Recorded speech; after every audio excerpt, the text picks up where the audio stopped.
Amigos de Red de Fútbol, el placer de saludarlos y darles la bienvenida a un nuevo episodio de ¿Qué pasa Inter Miami? Ya lo pueden ver, hoy en un ámbito diferente, estamos en contacto remoto, uniendo las dos costas de los Estados Unidos, Don Vizca por el este, quien les habla por la costa oeste, donde se presentó el Inter Miami en San José, en California, en la noche de miércoles, partido entre semana para el Inter, preparando además lo que va a ser el duelo del domingo frente a Orlando City, regresando a Fort Lauderdale. Vamos a hablar del partido, vamos a hablar de una de las noticias de la jornada. Jordi Alba, contrato renovado hasta el año 2027. ¿Qué implicaciones puede tener esta noticia? ¿Qué pasa con Baltasar Rodríguez, que entró y estuvo solo unos minutos en cancha? De todo eso vamos a hablar en el ¿Qué pasa Inter Miami de hoy? Te saludo, Don Vizca, bienvenido, ¿cómo te va? ¿Cómo te va, Alejandro? ¿Cómo estás? Sí, un empate que a la larga no deja de ser un resultado positivo, sobre todo después de lo que había sido la derrota del fin de semana. Un poco también dentro de la línea que se hablaba, ¿no? El grupo junto, de viaje, compartiendo espacios y bueno, con algunos detallecitos que nos dejó, como siempre nos deja Inter Miami en el campo. Antes de empezar, de meternos de lleno en el episodio de hoy, como siempre, recordarles que ustedes nos pueden dar una gran mano con gestos muy sencillos, como por ejemplo darle un like, un me gusta a este video, compartirlo con sus amigos, con sus familiares, con la gente que conocen, les gusta esto del fútbol, y también suscribirse, que es gratuito, y nos dan una gran mano a todos nosotros. Queremos llegar a los 15.000 suscriptores en Red de Fútbol, donde encuentran un montón de contenidos, además de ¿Qué pasa Inter Miami? Está Fútbol Infinito, está Carmen Poquín, hay muchos compañeros trabajando para que Red de Fútbol siga creciendo. Vamos a meternos en el partido, Eduardo, en este 3-3 frente a San José, con algunas novedades desde la oncena inicial por parte de Javier Mascherano, el destaque del regreso de la titularidad del uruguayo Maximiliano Falcón en la zona central, compartiendo tarea con Noah Allen, y la presencia de Tadeo Allende, que finalmente fue titular saliendo del equipo Federico Redondo. Esto ya hablaba de una propuesta diferente de Mascherano con respecto a lo que había sido el partido del otro día frente a Minnesota. Sí, claramente. Bueno, habíamos hablado de cómo el equipo había jugado casi con una triple contención el otro día, ahora ya más marcado con un sistema que le funciona mejor, incluso también con un Jordi Alba por momentos mucho más adelantado, tratando de generar una especie de línea de tres. Hay veces que con Bright cubriendo un poquito más el sector de la derecha a nivel defensivo. En fin, un Inter que trató de corregir algunas situaciones, pero que otra vez se encontró con un error. Se abre el marcador al primer minuto, cabezazo de Falcón, pero ya a los 3 el partido con un error defensivo, un error en la salida, una entrega muy ajustada de Ustari, una desconexión con Noah Allen. Se empata el partido con Chicho Arango.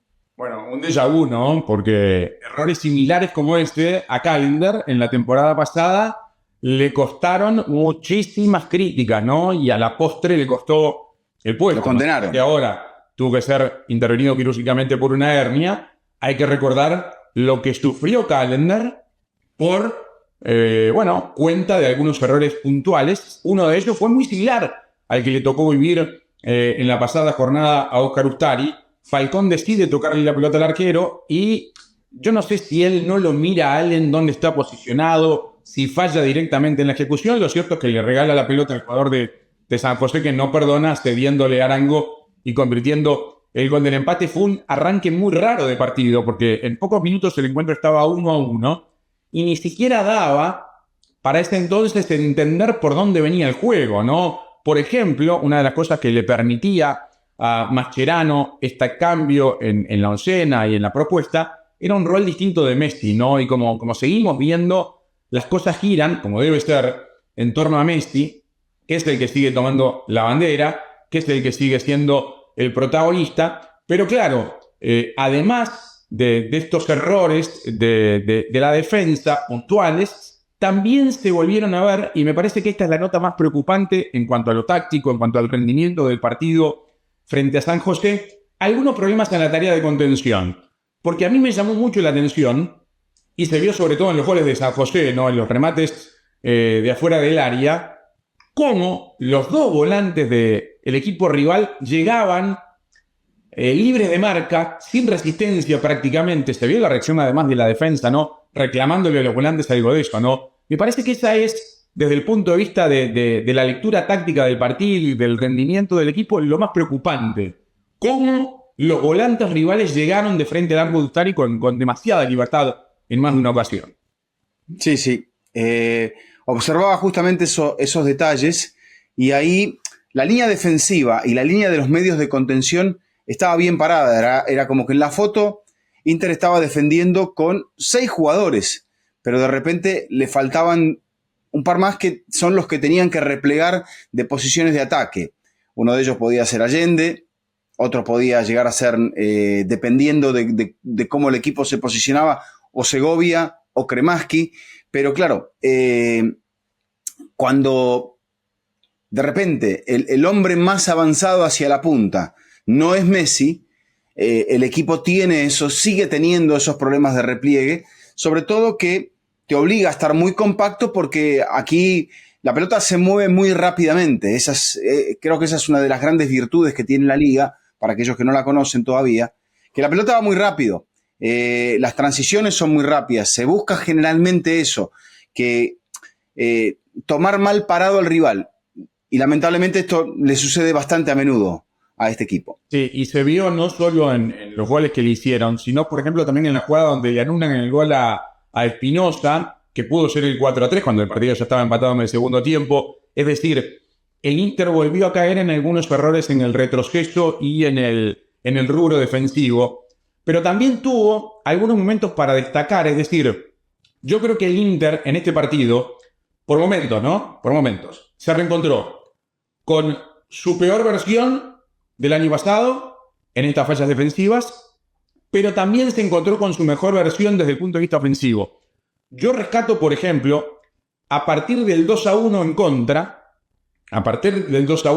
el tramo final del primer tiempo, después llegará más goles, porque se va el primer tiempo con una adición muy larga y con muchas incidencias antes del cierre del juego. 7 minutos y termina 3-2. Claro, son 5 goles en un primer tiempo muy largo, pero decía, se vio lo mejor en ofensiva a partir de ese 2-1, ¿no? Con algunas carreras largas de Bright con pelota dominada para el desmarque, con Allende protagonista, otra vez con Messi buscándose con Jordi Alba. Ya vamos a hablar de Alba porque es noticia del día, pero Alba vuelve a estar presente con la asistencia para el primer gol de Falcón, con asistencia para el primer gol de Allende. Es decir, el aporte de Jordi Alba sigue siendo muy gravitante en este equipo del Inter Miami, que vio con esta propuesta, con Allende, con Segovia, con Kremaski juntos, esa libertad que Messi necesita para tomar la pelota, pero no quedar tan relegado sin nadie que lo acompañe. Es decir, ahora Messi la puede encontrar y tiene cerca gente con la que conectar.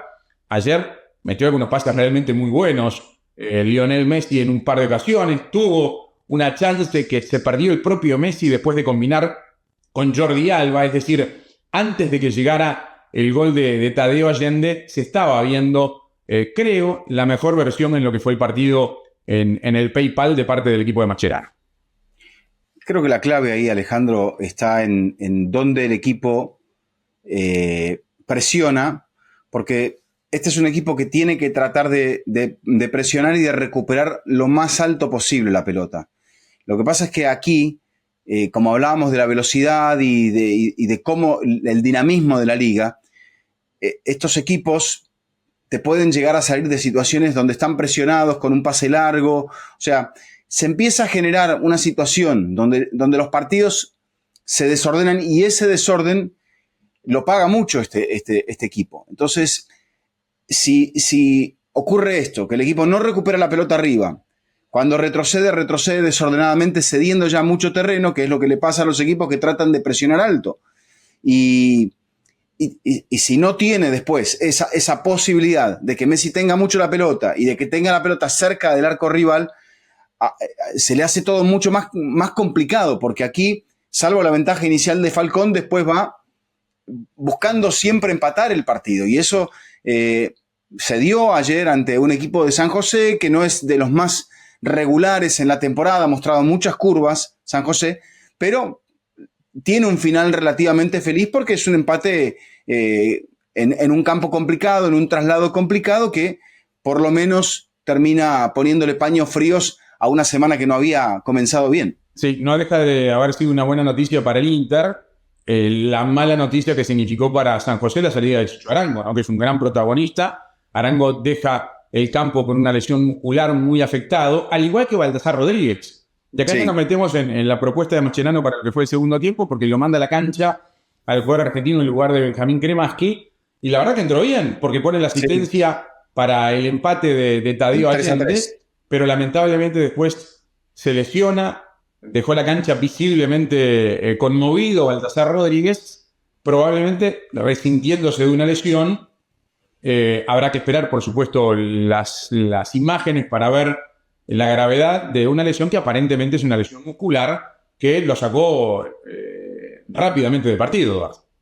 Sí, entró al inicio del segundo tiempo y salió 18 minutos más tarde con el ingreso de Obando. O sea, Baltasar fue el primero y el segundo de los cambios de Mascherano. Y después todo el resto de los cambios son de carácter defensivo. Sí, y ya en el final, ¿no? Bueno, al 70 entra Luján por Weigand, sí. Al 81 Martínez por Segovia y después en esa misma ventana se produce la sustitución de Redondo por Yannick Bright. Sí, ahora después quedaron sin entrar Avilés, Fray y Leo Afonso. A Bright hay que sacarlo, ¿no? Antes de los 90. Porque Mascherano ya de alguna manera quedó comprometido con esa declaración de que Bright no está para completar los 90 minutos. El partido lo pudo perder, lo decíamos, el Inter con aquel gol anulado, una posición fina, adelantada, pero creo que existió antes de la definición de Espinosa, pero también lo pudo ganar, porque la última la tiene Messi, mano a mano con Daniel, el portero, atora muy bien. El arquero le puede pegar cuando llega al cruce de la pelota le puede pegar de primera, pero opta por bajarla y tratar de controlarla y definir al primer palo y le gana la partida al arquero brasileño. Pero fue un partido así de esos. Creo que se vio un espíritu combativo. Creo que hay veces sale que hay que ver la cara de Messi. Si uno ve la cara de Messi se da cuenta de más o menos cómo está Inter Miami. Y me parece que veíamos una cara seria, concentrada, implicada. Nunca ha dejado de estarlo, pero hay veces que lo vemos como un poco más con una sensación de disgusto, ¿no? Y en este caso era de pelea. Sí, y pelea que la trasladó al cierre del partido, ¿no? Porque se fue con tarjeta amarilla Messi, el árbitro Joe Dickerson lo amonesta por un reclamo que va a hacer Messi, y el diálogo se va calentando, digamos, en la mitad de la cancha, al extremo que Messi se cruza con Espinosa ahí en el saludo final, y también con Bruce Arena, el legendario entrenador estadounidense que dirige a San José Earthquake, que me parece que fueron dos gestos que sirvieron para tranquilizarlo de alguna manera a Messi, para sacarlo del foco del ruido, porque hasta se escuchan algunas imágenes que el propio Dickerson le grita a Messi que se vaya, ¿no? Walk away, le dice en algún momento, como diciendo, andate porque si no, estoy obligado a sacarte una segunda tarjeta amarilla, y eso hubiera sido la expulsión de Lionel Messi. Son estos gestos que se están viendo de parte del argentino. Todos estamos pendientes del tema de la renovación de Messi. Es una noticia que se espera de un momento al otro. Y claro, en el marco de esta espera, en las últimas horas surgió, unos podrán leerlo como la sinopsis, podrán leerlo como la precuela, pero bueno, es noticia destacada de la jornada porque el Inter Miami firmó la renovación del contrato de Jordi Alba hasta el cierre de la temporada 2027, Eduardo. No sé qué lectura le das vos, pero es el primero de los 4 fantásticos. Es verdad que es el más joven. Es verdad que es uno de los que se ha ganado los aplausos del público. Es más, en los comentarios he leído algo que a mí no me parece tan desatinado. Y acá te lo planteo también para mezclar tema contrato con tema rendimiento de Alba. Mucha gente lo pide a Alba como volante, es decir, pondrían a Noah Allen, por ejemplo, como lateral izquierdo y darle otro rol en la cancha a Jordi Alba. A mí me parece que no es descabellado, que creo que le puede aportar cosas muy importantes al equipo. Pero empiezo por lo del contrato. ¿Qué lectura le das vos a esta noticia de la jornada, Eduardo? Bueno, yo creo que es un poco, si se quiere, una reacción de parte de los dirigentes a empezar a atacar algo que habíamos insinuado en la última parte de nuestro último capítulo. Como que sí, había que romper el silencio de alguna manera, exactamente. Y se rompe con el anuncio de la extensión del contrato de Jordi Alba. Muy positivo porque no sé si será casi el último contrato de la carrera de Alba. Y también yo creo que si se apunta a 2027, estamos apuntando a que si Messi renueva por la misma extensión hasta el 27, Messi llegaría a jugar hasta sus 40 años.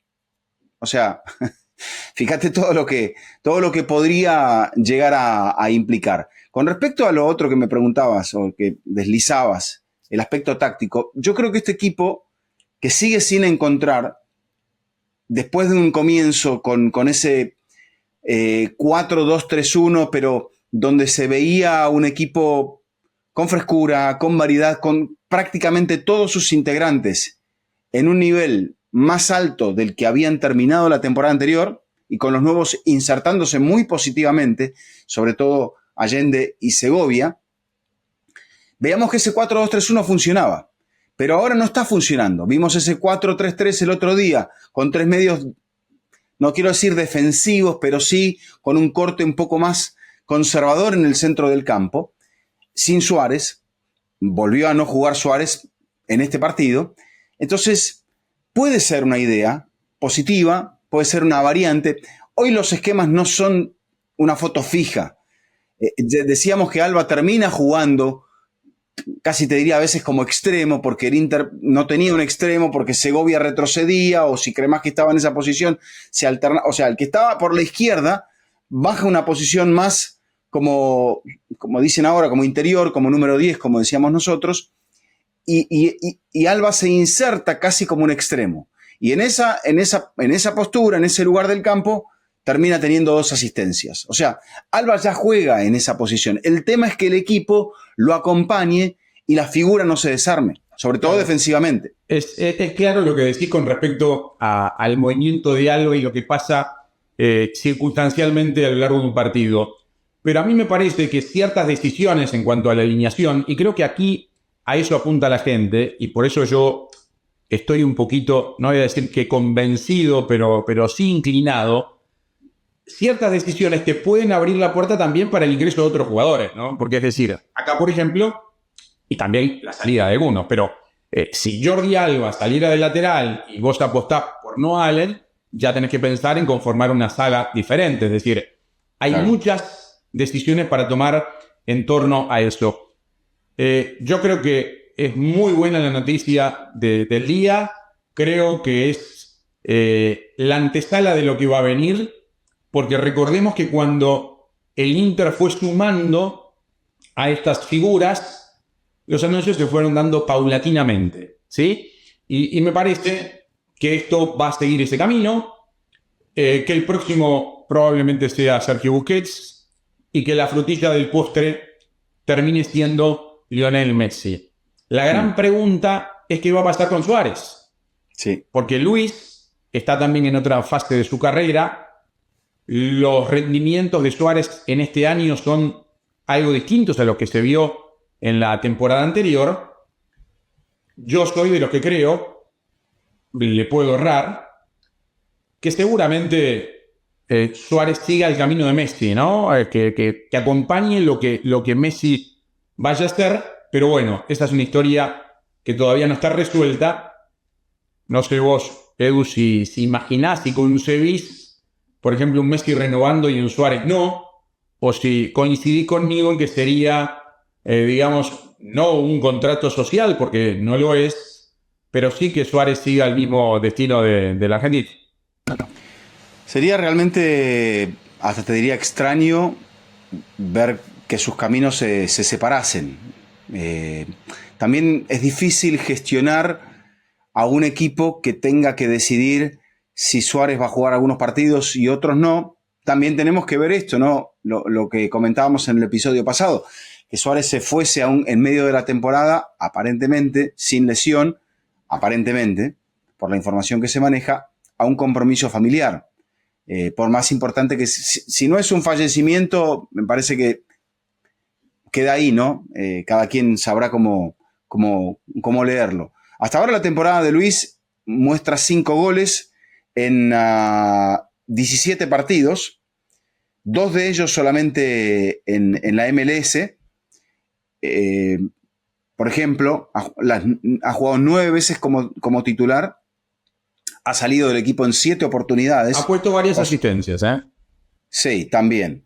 Pero en la CONCACAF, en los 8 partidos, fue titular las 8 veces, salió del partido en 4 oportunidades. Entonces, bueno, estamos viendo eso, que la temporada le está costando un poco más, que no son los mismos números. Quizá también dependa un poco de que Inter, después de lo que fue el final, podemos decir, sin el objetivo importante conseguido, o sea, fracasando en el intento de conseguir el título de la Liga, sobre todo de la manera en que sucedió, teníamos que ver un cambio de alguna manera. Y el entrenador también iba a proponer un cambio. No sé si el cambio, a esto voy, le termina favoreciendo a Luis. Sí, yo creo que hay que imaginar, entendiendo que sí va a renovar, imaginar un rol distinto, ¿no? Es decir, esto ya Suárez lo había vislumbrado de alguna manera antes de la temporada. Yo creo que está muy claro que Suárez, a medida que el tiempo pasa, está para darle menos minutos al equipo. Y por cómo quedó estructurado el plantel, en esta temporada no lo puede hacer. Porque Suárez no tiene un relevo. No tiene un reemplazo, claro. Y esa es la verdad. Entonces, uno imagina una continuidad de Suárez con un rol distinto, menos participativo, pero acompañado además por la llegada de alguien que pueda estar a la altura, ¿no? Porque si no, va a estar forzándolo a Mascherano a seguir poniéndolo a Suárez y a seguir desgastando esos números que vos estás diciendo. Por eso también es una mala noticia la lesión de Baltasar Rodríguez, sí.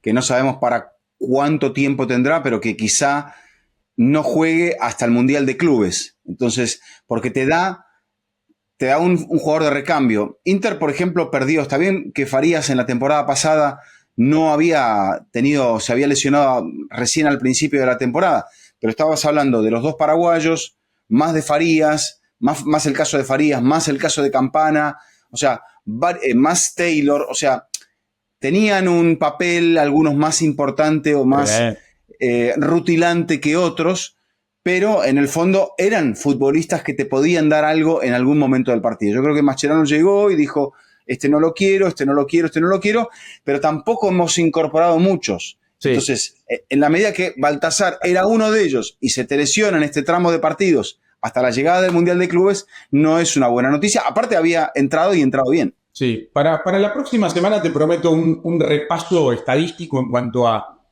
minutos de cada uno, comparando la temporada anterior con esta, porque me parece que pueden aparecer cosas importantes en cuanto a la cantidad de jugadores que había usado Martino, por ejemplo, a esta altura del campeonato, y los que ha usado Mascherano, en términos de cantidad de minutos, ¿no? Y me parece que van a saltar cosas interesantes porque yo entiendo que el plantel quedó corto, pero que además Mascherano, utiliza menos recursos, por decirlo de alguna manera, de lo que estaba haciendo el Tata Martino. Antes de despedirme, a mí no me gusta señalar, porque no es señalar, en este caso no hay responsabilidades, o puede haberlas, pero me tiene muy preocupado el rendimiento de Marcelo Weigand. Me parece que desde el punto de vista individual está dando demasiadas ventajas por ese lado. A mí me gustaría verlo otra vez a Fray con la chance. No creo que tenga que ser necesariamente un castigo definitivo para el Chelo, pero sí entiendo que cuando Ian Fray entró lo hizo muy bien. Sí. Y que el contexto está planteado como para que pueda volver a tener una oportunidad. Yo lo que intuyo es que el jugador nacido en Florida, pero de origen jamaiquino, tiene que estar teniendo algún problema físico por el cual Mascherano no lo está utilizando con tanta asiduidad, porque asimismo es uno de esos jugadores que me parece que dentro de lo que es el esquema del entrenador brinda esas facilidades para ser flexible desde el punto de vista táctico. Primero, que tiene muy buena dinámica, ¿no? Es muy veloz, es muy seguro y hábil con la pelota, puede cometer errores como todo el mundo, pero brinda esa versatilidad. El entrenador quiere que tengan la pelota, quiere que aporten, que no sean solamente desborde y centro, por ejemplo, para un lateral, sino que ese lateral termine cubriendo de repente a veces una posición de zaguero por la derecha, que el equipo busque que Alba tenga, que tenga profundidad por la izquierda, pero que también en determinados momentos, con uno de los centrales metido, a veces Busquets, a veces Redondo, a veces Bright, depende de quién juegue, que también ese lateral llegue y llegue bien, no simplemente llegar por fuerza. Y creo que eso Fray lo había hecho muy bien. A veces me da la sensación de que con Weigand es eso, ¿no? Es esa llegada por velocidad, por fuerza. Hay veces que termina muy bien la jugada, pero otras veces no. Entonces, cuando los recursos no son tantos y cuando el equipo empieza a cometer defensivamente errores, es allí donde quizás se empieza a mirar ese lado, esa posición de lateral derecho. Bien, Edu, nos estamos yendo. El próximo domingo juega el Inter Miami en Fort Lauderdale frente a Orlando City en este nuevo clásico de la Florida. Es semana de rivalidades en la MLS, así que bueno, la oportunidad para verlo en acción al Inter, seguramente ya con el regreso de Suárez frente a Orlando City, que está en buena racha, le ganó 3-1 a Charlotte, tiene un Martín Ojeda encendidísimo, le está yendo muy bien al argentino del equipo púrpura del centro de la Florida.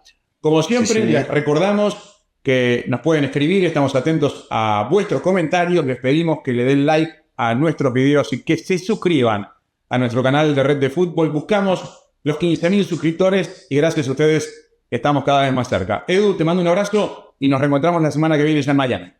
Gracias, Ale. Buen viaje, buen regreso, buen partido el sábado. Y sí, en esa rivalidad con Orlando, creo que de los últimos tiempos es el mejor momento de Orlando. Orlando no pierde desde el 8 de marzo, ha perdido solamente 2 partidos, ha mostrado regularidad y creo que también es un rival directo por posiciones importantes, aunque falta mucho en la temporada, por posiciones importantes en la tabla de la conferencia.